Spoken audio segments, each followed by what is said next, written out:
বাচ্চার baby food সরিয়ে নেওয়া হয়েছে এই রাজ্য সরকারের জন্য, মমতা ব্যানার্জির জন্য।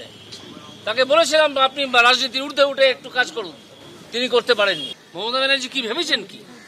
উনি কালকে বলছেন যে কেন মামলা করলেন, একজন আইনজীবী মামলা করেছেন, তার মক্কেলদের হয়ে তিনি বলছেন আপনি কেন মামলা করলেন, আপনি কেন চুরি করলেন, আপনারা চাকরি চুরি করলেন কেন?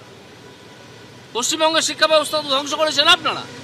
আপনি আজকে বিজেপিকে দোষ দিচ্ছেন, আপনি আজকে সুপ্রিম কোর্টের দিকে আঙুল তুলছেন। ওনার প্ল্যানটা ছিল যে যদি আমি অযোগ্য এবং যোগ্য এদেরকে গুলিয়ে দিই তাহলে কোর্ট বলবে যে এদেরকে গুলিয়ে দেওয়া হয়েছে বা গুলিয়ে গেছে, পাওয়া যাচ্ছে না, সুতরাং সকলের চাকরি থাকুক। এই ধরনের অ্যাডভাইস তার অ্যাডভাইসাররা দিয়েছিলেন, তাকে নিশ্চয়ই দিয়েছিলেন।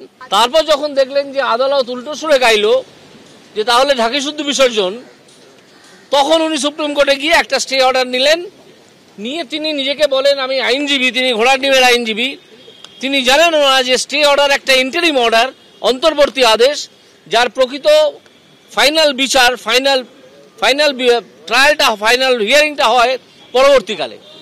সেই ফাইনাল হিয়ারিংটা পরবর্তীকালে যখন এই প্রেসিডেন্ট চিফ জাস্টিসের কাছে হলো, তিনি তার দিকে আঙুল তুলে বলছেন এর পেছনে কোনো খেলা নেই তো, কি খেলা থাকবে?